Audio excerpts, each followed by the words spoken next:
30 јули е светски ден на пријателството. Токму по тој повод дојдов да поразговарам со психолог и психотерапевт Розалија Сакуловска на оваа убава тема пријателство, што значи пријателството, зошто е важно за менталното здравје, за физичкото здравје, но и за социјалниот живот. Добро утро. Добро утро и благодарам на поканата. Размислувавме пред да се вклучиме што значи пријателството, постои ли дефиниција за пријателство, има ли некоја универзална дефиниција или секој си го доживува различно? Па да, постои универзална дефиниција, меѓутоа јас би одела баш онака како ние го доживуваме. Убаво спомна, различно го доживуваме во зависност нели во која развојна фаза од животот сме. И за некого тоа е доверба, за некого тоа е потреба со кого да има да сподели нешто поинтимно, кое што не би можел да го сподели со некој минувач. Така да пријателството, другарството е нешто кое што е интимна комуникација помеѓу две особи, кога веќе има 3-4 станува не е дијада, станува нешто сосема друго. И другарство е нешто кое што се базира на контакт, на физички, на емотивен контакт, кој што би требало еден на друг да му даде поддршка. Морална, емотивна поддршка и нешто што е најубаво да се негува и да трае. Да, убаво го кажавте ова, убава дефиниција дадовте на пријателството.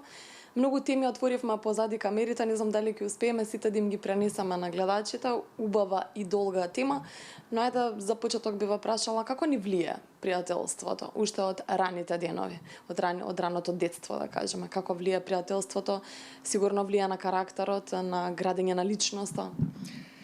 Со самото раѓање, нели, мајката го раѓа детето, добива новороденче, на некој начин метафорички можеме да кажеме дека првиот пријател, првиот другар е мајката на новороденчето, затоа што тогаш тие се во симбиоза и се грижат, мајката се грижи за детето, детето не може да преживее без грижата на возрастен, тоест на мајката, и со самата симбиоза успеваат мајката да ја задоволи својата потреба и детето да расте и да се развива. Понатаму, кога веќе после 2 години би требало да се разреши таа симбиоза, некогаш не се разрешува, тоа е веќе друга патологија, детето почнува да оди да го истражува светот, да ги истражува другарчињата. И честопати родителите знаат на лулачки кога ги носат децата во паркови да кажат еве ги имаат 3-4-5 години, не се играат.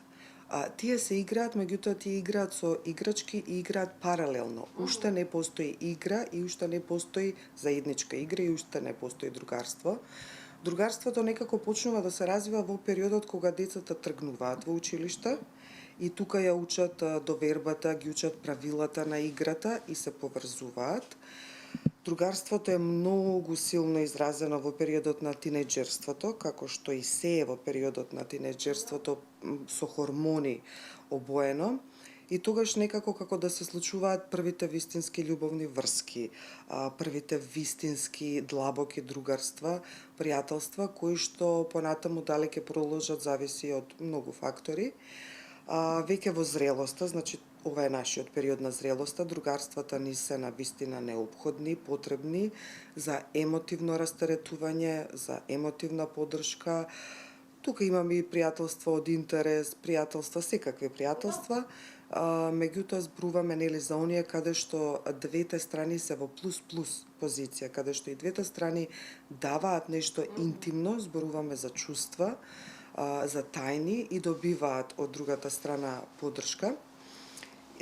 И понатаму, еве, после зрелоста нас не следува староста. Со староста децата излегуваат, старите добиваат внучиња и некако ги губат старите пријателства затоа што некои починуваат, некои повеќе се посветени на внуци и така натаму, одат во пензија, добиваат премногу слободно време.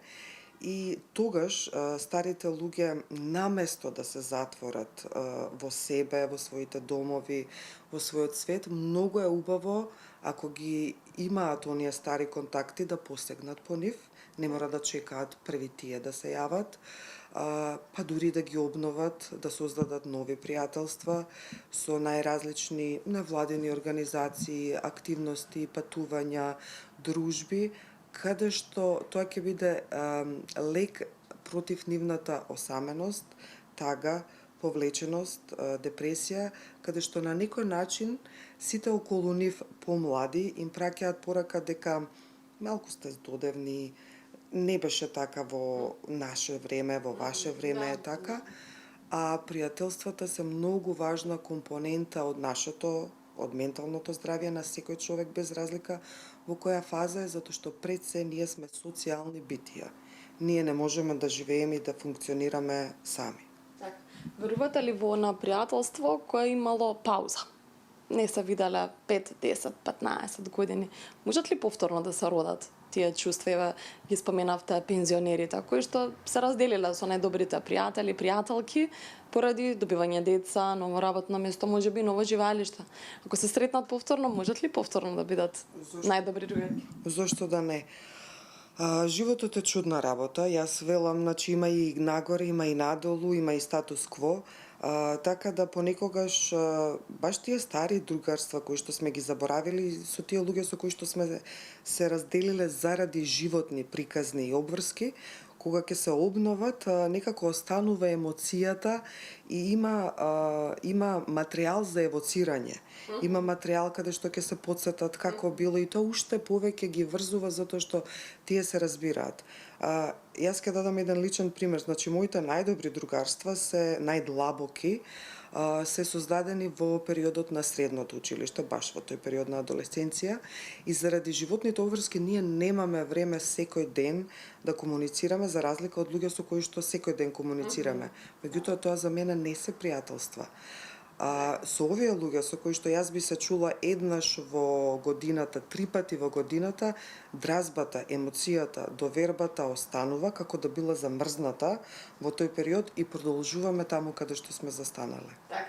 Јас ви благодарам за одвоеното време. Сето ова убаво го кажавте. Ќе имаме прилика да зборуваме и на други теми секако. Меѓутоа, денеска го одбележуваме Светскиот ден на пријателството. Споминавме и во најавата дека тоа е 30 јули. По ова нека биде еден апел, порака до сите вас, да им се јавите на вашите најблиски пријатели, доколку имате можност, како што кажа и нашиот психолог Розалија Сакуловска, да ги оставите телефоните, да испиете едно кафе, да се погледнете во очи, да си ги кажете вашите тајни и да се прегрнете, затоа што пријателствата така и се негуваат.